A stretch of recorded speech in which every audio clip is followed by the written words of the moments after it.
103, no answer. Nez Porter. I'm down here in Dudley Square, where they just about completed the construction of this area here. Now, what I notice is they made the sidewalks wider, at least on this side here, anyway, and over there across the street. Now, a couple of things I see that's going to be a problem. They put this divider in the middle of the road here, and if you're driving from this side, coming from the Harrison Ave side, the road kind of shifts to your right, and then it kind of shifts back to your left. So that's not a good idea to change a traffic pattern when you're driving. I'm gonna try to show you what I see if you're driving. So think of it, you're coming from this Harrison Ave side right here, and you're coming down this road.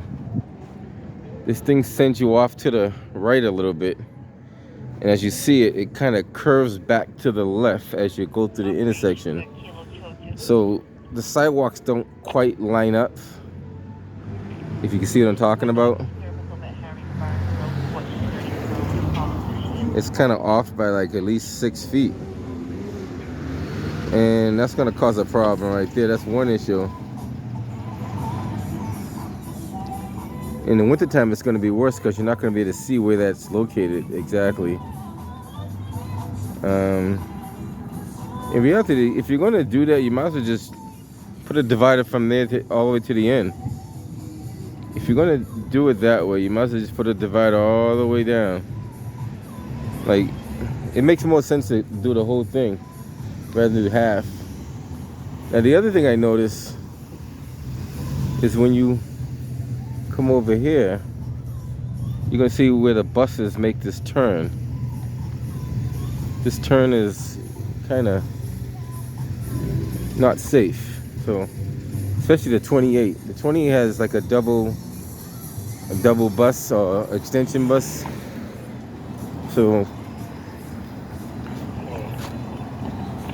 when they come down here to make that turn with the 28, this little island that's in the middle of the road here causes the bus to almost hit this thing right here, because you're turning from the inside lane, and this thing here is right in that area.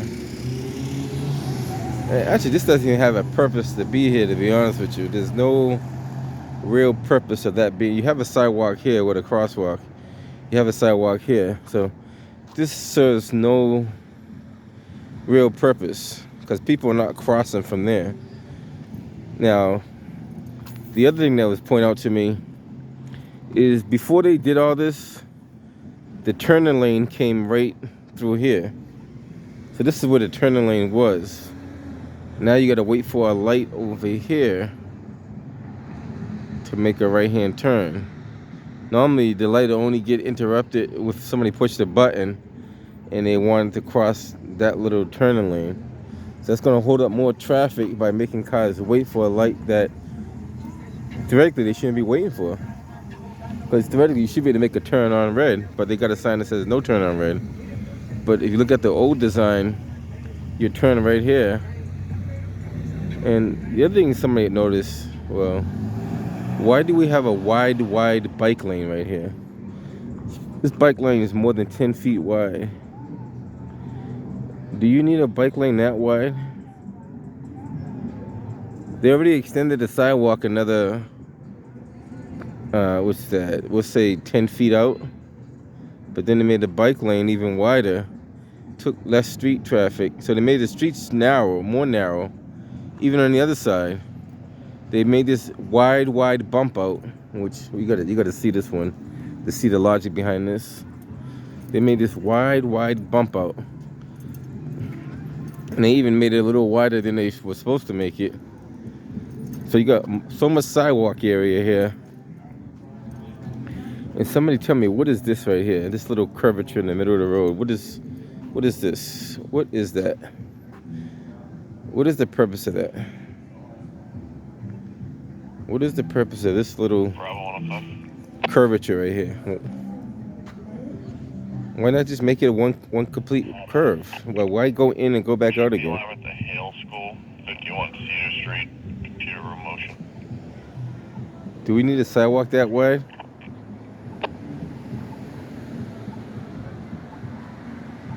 Streets are more narrow now, which is going to cause a lot more accidents. You cannot make a street more narrow. And I see what they're trying to do. There's some states they make the streets more narrow, hoping that it slows down the cars. But unfortunately, that does not work. It's been proven over and over again. If people are going to speed, they're going to speed regardless. I mean, you making the street more narrow makes them speed down a narrow street. That's all it does. It does not make them slow down. There are ways of slowing cars down, but this is not one of them. So they call these bump outs or curvatures in the road. And they hope by putting zigzag patterns in the road that it makes you slow down. But theoretically, it just makes you go faster. Now, look at how the original footprint of the road used to be. This is how the road used to be. This used to be the curb right here. And you look straight down. And if I turn around, this is where the curb would have been on this side over here. Straight down. If you look at the original curb further down over here, now this is where this crosswalk starts, is where the curb used to come at the corner right there. So you be able to see the difference.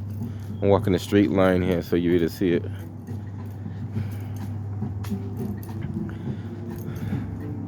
So they had another 10 feet over here for no apparent reason. Now, if they really wanted to utilize this area the right way, they could have made it like a double parking zone. They could have made a whole bunch of things here.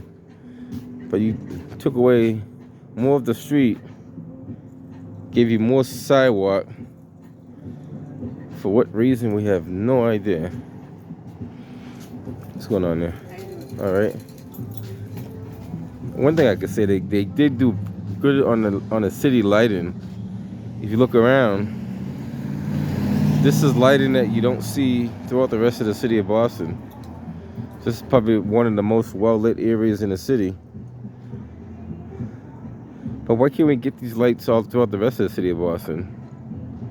Just earlier, I did a video on 27, I think it's 2747 Washington Street. Yeah, in that block area over there. Poor lighting over there. So why can't we get this lighting everywhere in the city of Boston?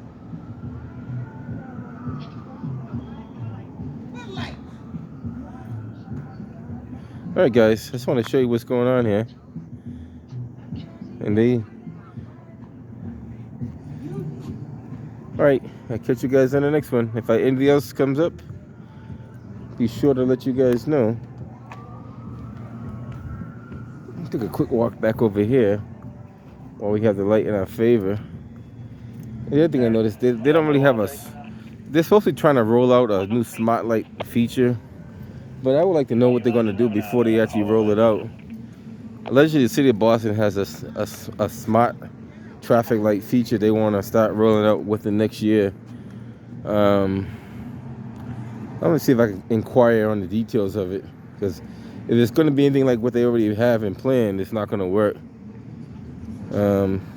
I hear it's going to eliminate a lot of, or allegedly it's going to eliminate a lot of working people in the field, because everything's going to be monitored from a central station. Even this over here, all this is not necessary. Like, you get that big bump out, you expect the bus to make a narrow turn in this little road right here. And they spent millions on top of millions on top of millions of dollars to do all this.